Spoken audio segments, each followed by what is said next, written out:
ನಂದಿಯನ್ನ ಸಾಕುವಂತ ರೈತರನ್ನ ಉಳಿಸಿ ಬೆಳೆಸೋ ನಿಟ್ಟಿನಲ್ಲಿ ಶ್ರಮ ವಹಿಸ್ತಾ ಇರೋದು ಅಭಿನಂದನೀಯ ಮತ್ತು ಶ್ಲಾಘನೀಯವಾದ ಸಂಗತಿ.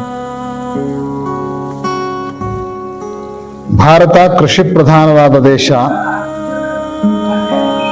ಪ್ರಾಚೀನ ಕಾಲದಿಂದಲೂ ನಮ್ಮ ಕೃಷಿ ನಂದಿಯನ್ನೇ ಆಧರಿಸಿ ಉಳಿದು ಬೆಳೆದುಕೊಂಡು ಬಂದಿರುವಂತಹದ್ದು. ನಂದಿಯನ್ನ ಹೊರತುಪಡಿಸಿದ್ರೆ ಕೃಷಿಯನ್ನ ಕಲ್ಪನೆ ಮಾಡ್ಕೊಳ್ಳಿಕ್ಕೂ ಕೂಡ ಆಗದ ರೀತಿಯಲ್ಲಿ ಒಂದು ಕಾಲಕ್ಕೆ ನಂದಿಯ ಅಗತ್ಯತೆ ಕೃಷಿಗೆ ಇತ್ತು. ಆದರೆ ಇತ್ತೀಚೆಗೆ ವಾಹನಗಳ ಬಳಕೆಯಿಂದ ಇತರೆ ಕಾರಣಗಳಿಂದ ನಂದಿಯನ್ನ ನಾವು ಕೈ ಬಿಟ್ಟು ಕೃಷಿಯನ್ನ ಬಳಸಬೇಕು ಅಂತ ಪ್ರಯತ್ನ ಮಾಡ್ತಾ ಇದ್ದೇವೆ.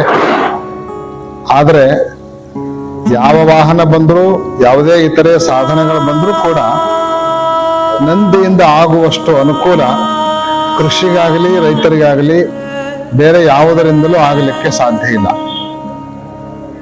ವಿದ್ಯಾನಂದ ಶೆಣೈ ಅನ್ನುವಂತ ಒಬ್ಬ ವಿದ್ವಾಂಸರು ಮೇಲಿನ ಮೇಲೆ ಒಂದು ಮಾತನ್ನು ಹೇಳ್ತಿದ್ರು. ಅದೇನು ಅಂದ್ರ, ಎತ್ತು ಹೊಗೆ ಒಗಳಲ್ಲ, ಟ್ರ್ಯಾಕ್ಟರ್ ಸಗಣೆ ಹಾಕಲ್ಲ ಅಂತ.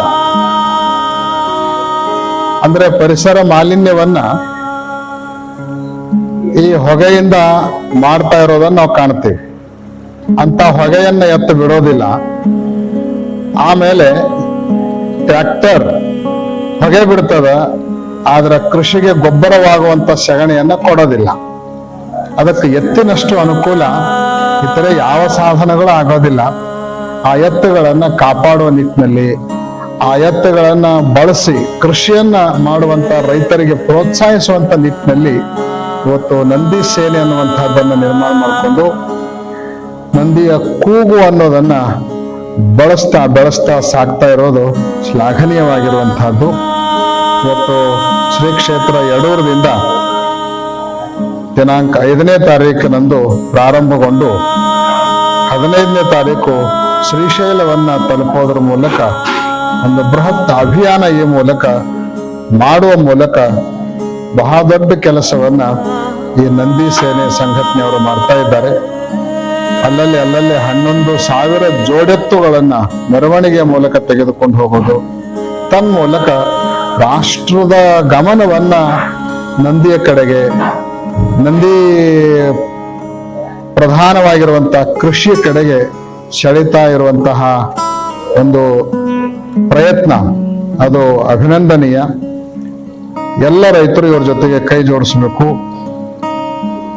ನಾವೇ ಯಡೂರದಲ್ಲಿ ಇದಕ್ಕೆ ಚಾಲನೆಯನ್ನ ಕೊಡೋದ್ರ ಜೊತೆಗೆ ಶ್ರೀಶೈಲದಲ್ಲಿ ಇದನ್ನು ಸ್ವಾಗತಿಸಿಕೊಳ್ಳುವಂತ